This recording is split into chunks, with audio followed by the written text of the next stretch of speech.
Castillo. Agradezco a mis papás, a mis amigos por estar aquí presentes. Paso entonces a la presentación de la tesis y las ideas centrales del trabajo. Lo primero que quisiera decir es que ese es un estudio concretamente de las variedades de la experiencia religiosa de William James, pero a partir de algunos elementos de la investigación teológica de Gustavo Gutiérrez, el teólogo peruano. La idea central del trabajo ha sido mostrar que el diálogo entre el pensamiento de ambos autores constituye un aporte iluminador para la discusión teológica contemporánea. Digamos, a grandes rasgos, la hipótesis general de la investigación sería la siguiente: que el énfasis común de ambos autores en la experiencia y la conciencia mutua de que la reflexión teológica requiere una aproximación indeslizablemente teórica y a la vez existencial, digamos, práctica, supone un aporte fundamental para el contexto secularizado de la teología de nuestra época. Ahora bien, esto además permite entender que por su complejidad el análisis del fenómeno religioso requiere por lo menos una doble aproximación, que en esta investigación hemos llamado de un lado minimalista y de otro maximalista. Para hacer que estas cuestiones tengan asidero y se puedan probar apropiadamente, hemos estructurado la tesis en 3 capítulos, a los cuales pasaré brevemente en lo que sigue.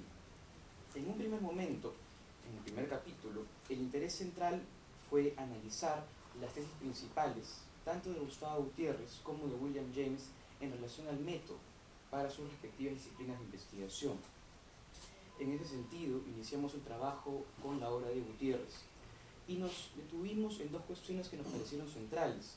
En primer lugar, la concepción que tiene Gutiérrez la teología, entendida esta, quizá no tan desarrollada, pero sí inicialmente varias veces marcada como inteligencia de la fe.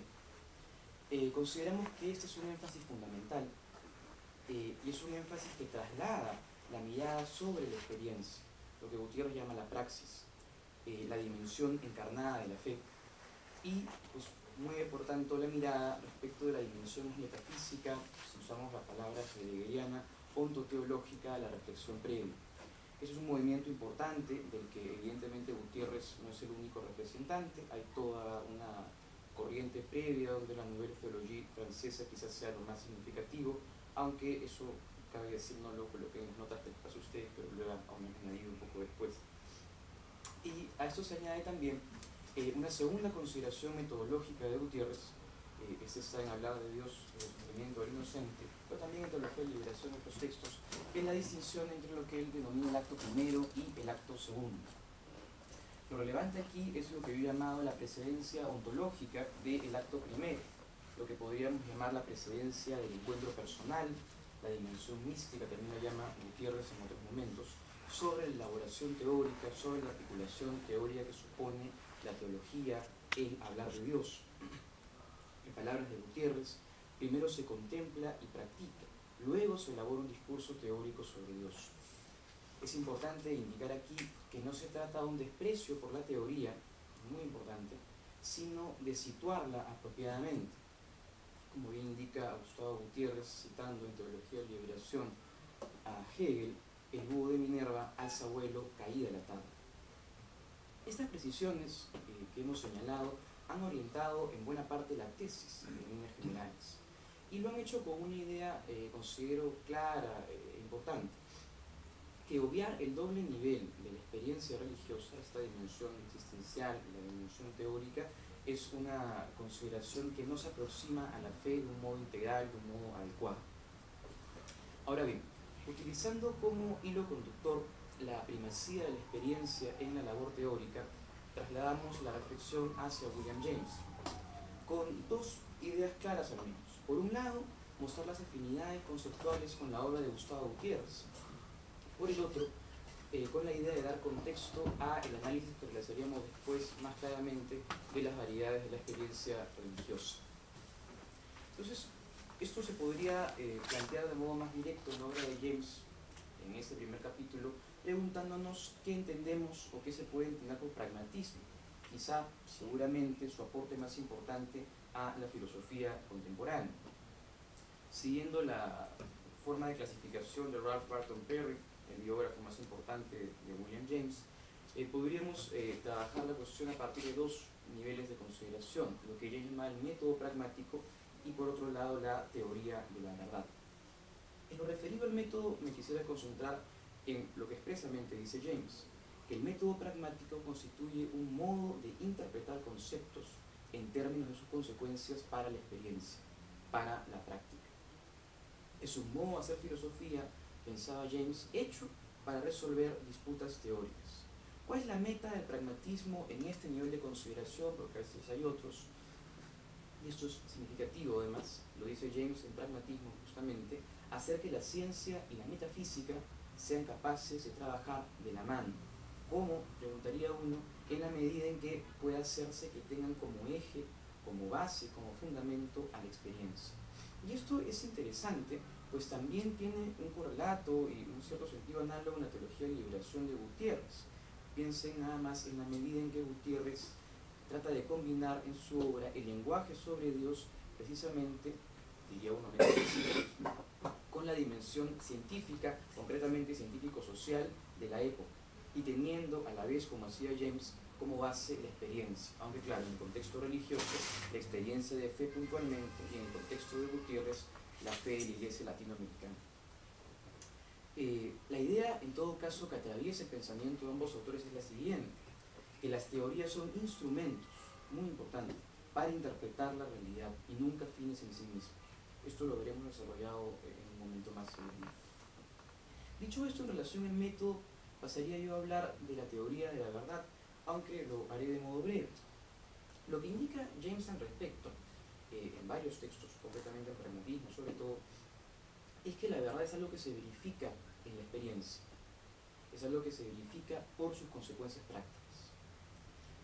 Incluso llega a decir James en una expresión provocadora que la verdad, que las creencias son verdaderas en la medida en que son útiles, convenientes, satisfactorias.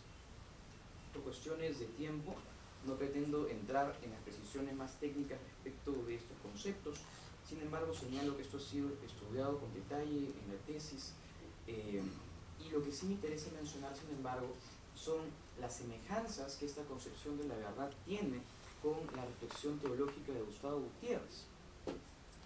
Hay algunas citas además en el texto que así lo señalan.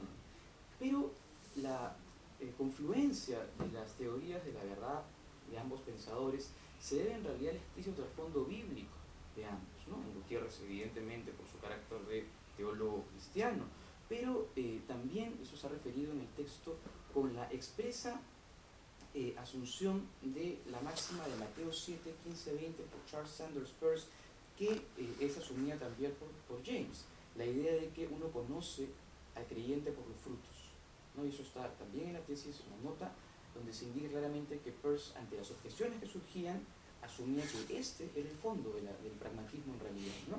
Y James no estaría muy lejos, claro, es una visión general, pero lo que trato de señalar es inspiración bíblica común un poco al respecto. Dicho lo que acabamos de indicar, paso a las consideraciones del capítulo 2 de la tesis, en el cual lo que procuramos fue hacer ya un análisis detenido de variedad de la experiencia religiosa, una obra central de William James para el examen de la religión y que aún se considera una obra central en general para ese estudio.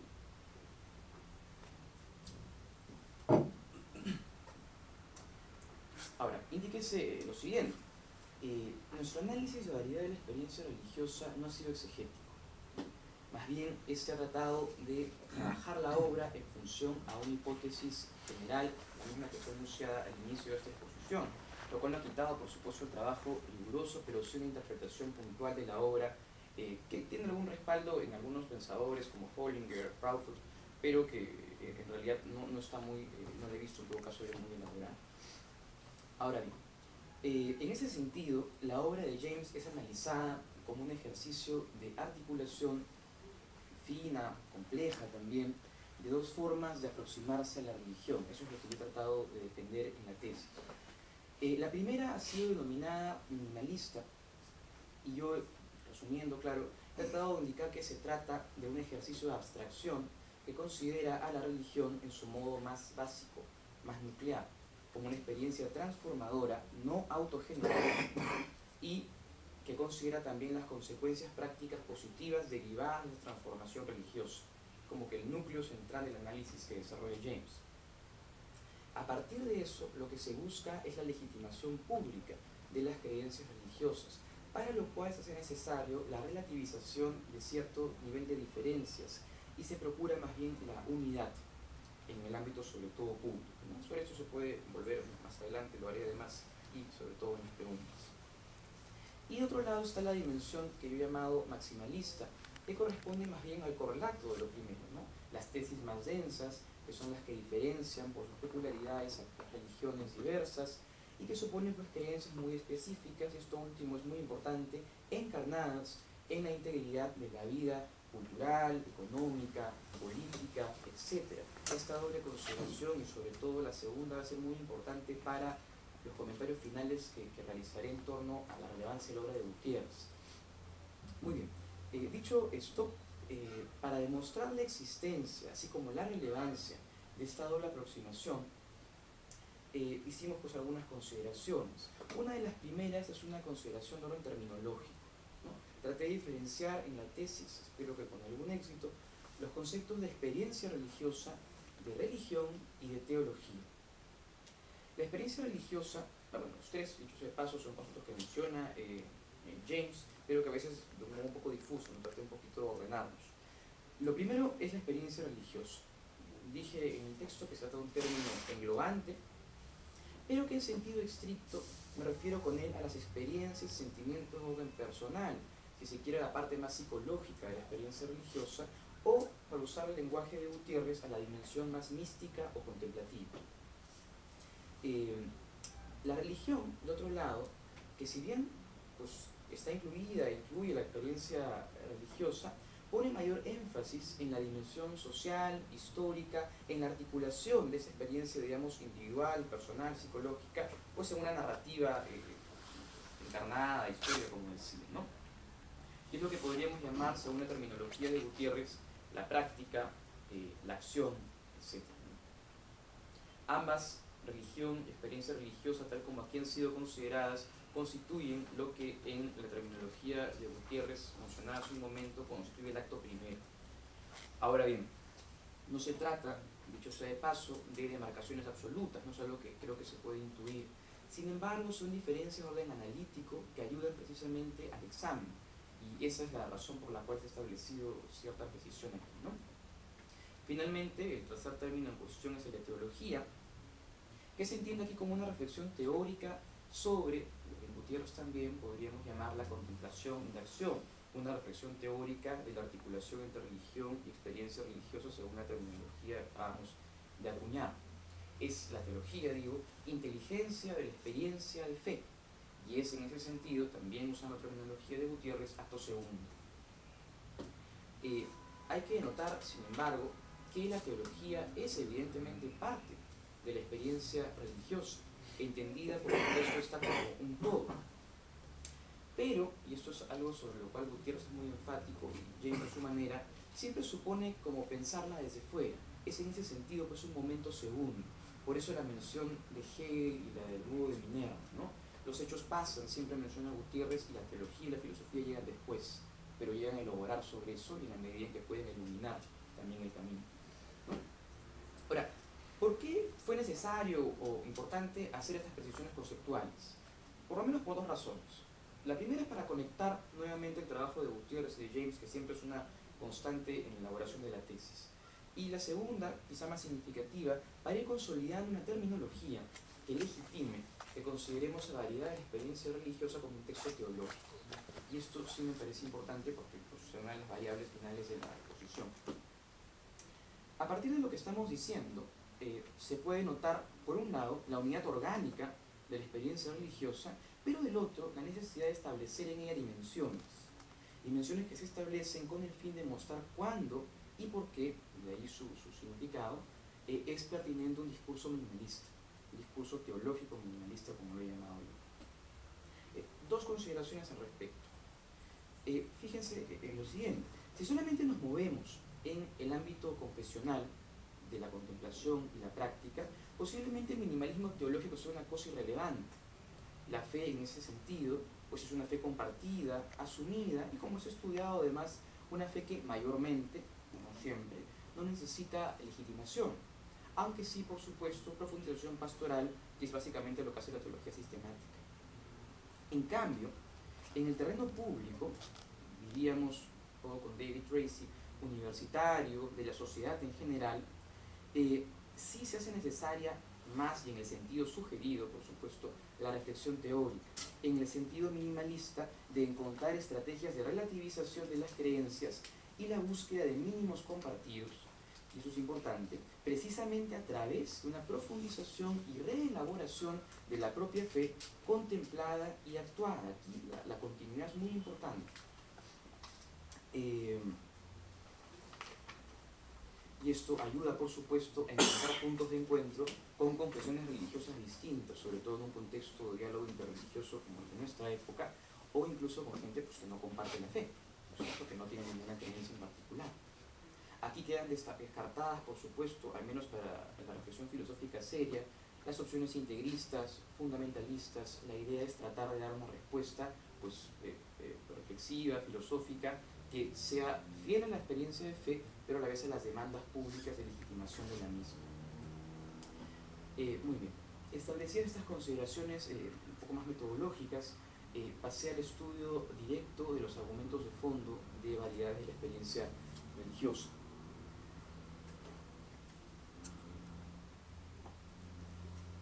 En el texto sostuvimos, además a partir de lo dicho, que James desarrolló casi exclusivamente una argumentación minimalista, atribuyendo verdad a las experiencias religiosas solo en la medida en que éstas sean capaces de ofrecer frutos transformadores, positivos además, para la vida del creyente.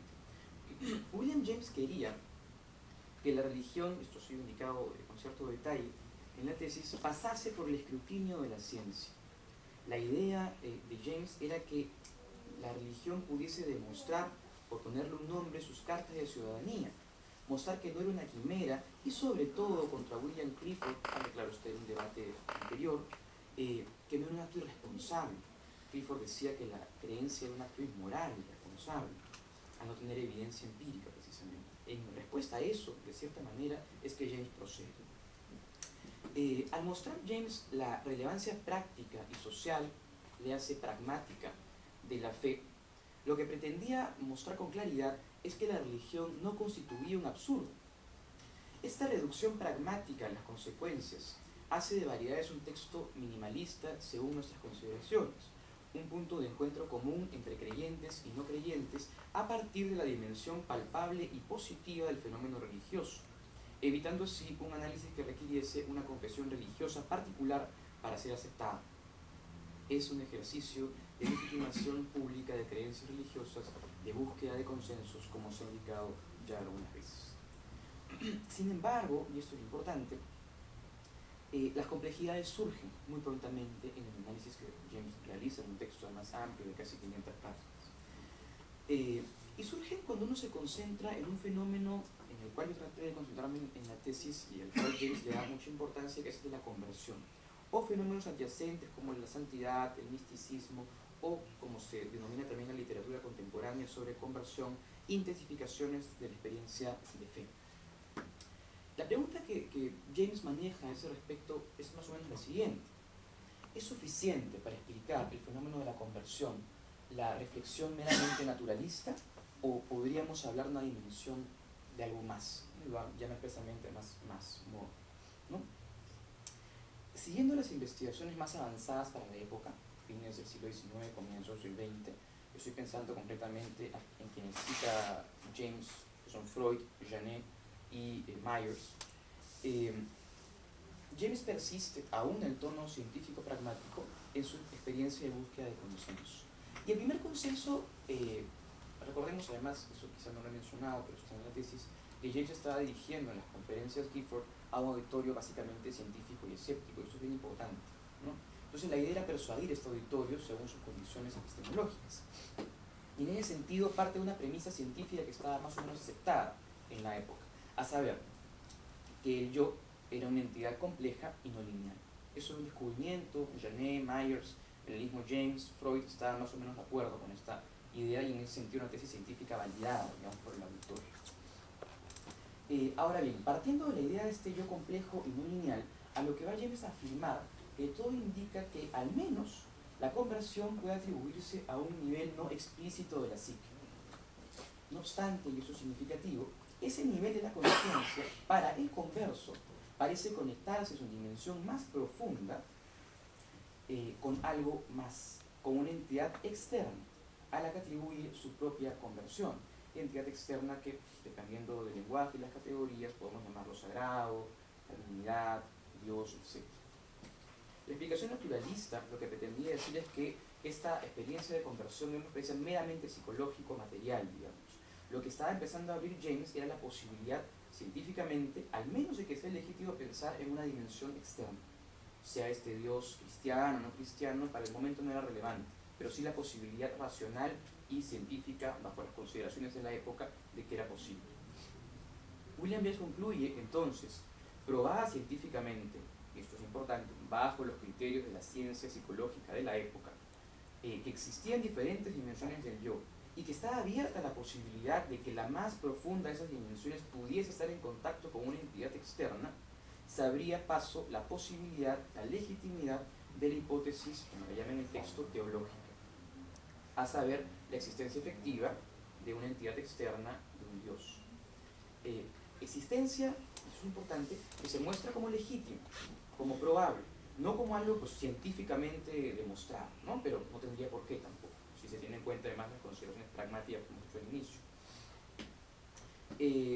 Y además porque James consideraba que la mera aproximación naturalista no era capaz de explicar, y esto también es significativo en términos pragmáticos, ni el sentido ni la fuerza de la transformación del converso.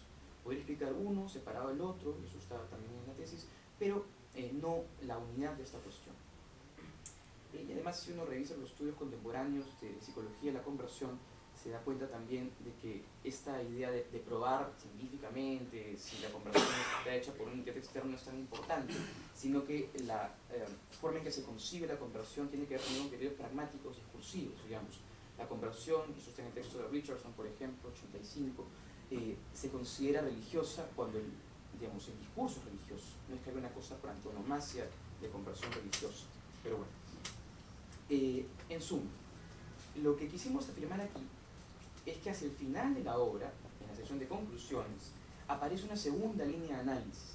Es la que yo he llamado maximalista y la que James llama expresamente de overbeliefs, de supercreencias. Así, lo que sucede es lo siguiente. James afirma el análisis minimalista pragmático, pero a la vez se da cuenta de que este no agota el fenómeno religioso. Justificada entonces pragmáticamente la creencia religiosa, el análisis se detiene y muestra su insuficiencia. Llega el momento de la fe, y eso es lo que James además muestra en el mismo texto. Él era consciente de la limitación de la estrategia minimalista y no dudó entonces en deconstruirla, logrado sus fines, para afirmar la necesidad de considerar la fe en su dimensión maximalista, léase histórica y contextualmente encarnada. Finalmente paso a las consideraciones del tercer capítulo, con el que concluyo la exposición. El tercer capítulo tuvo como misión articular y precisar los conceptos de minimalismo y maximalismo teológico, a partir de sus conceptos análogos en la moral en la obra de Michael Walzer, y a la vez defender la pertinencia del minimalismo teológico que aquí hemos propuesto versus una teología pragmática como la desarrollada en la Escuela de Chicago y por Victor Anderson, como se indica en la tesis. Lo primero fue desarrollar un razonamiento analógico. Respecto de la moral, decía Walzer, algo que aplicamos para la teología y la religión, se puede diferenciar dos ámbitos cuando ésta es analizada. Ya se indicó, pero acá son precisiones nada más, ¿no? Por un lado, el ámbito de mínimos compartidos, que constituye un punto de encuentro entre las diversas religiones e incluso con las personas que no tienen creencias religiosas. Y por otro lado, un ámbito de diferencias maximalistas, que son las que dan tenor particular a cada religión. Siguiendo a Walzer con convicción aquí, sostuvimos que la religión es siempre una experiencia encarnada, significativa, situada, y por ende maximalista, pero que acepta, dependiendo de las circunstancias, un acercamiento minimalista.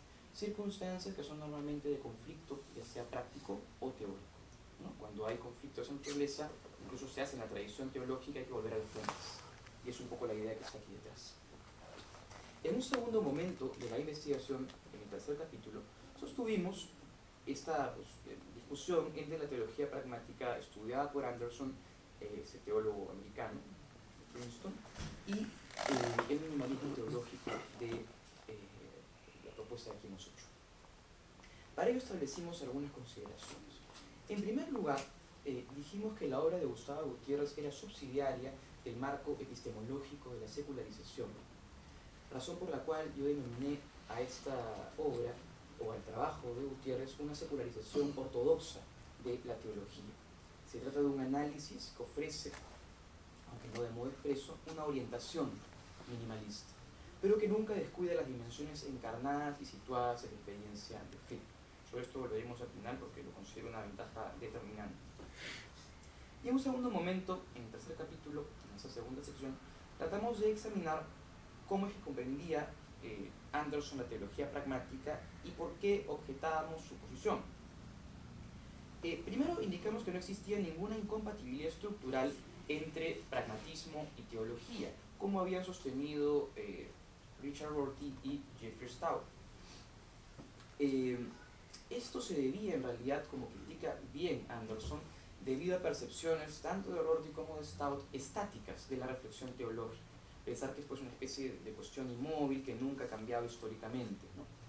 Y a la vez asumir de otro lado que el pragmatismo es necesariamente una suerte de materialismo, ¿no es cierto? Superadas estas interpretaciones que con justicia creo que llama erradas Anderson, se abre la posibilidad de una teología pragmática. Sin embargo, lo que sostuve en el trabajo es que la relativización que lleva a cabo la teología pragmática de Anderson y de sus influencias previas en la escuela de Chicago es demasiado extrema y termina por obviar elementos nucleares de la fe del creyente ordinario.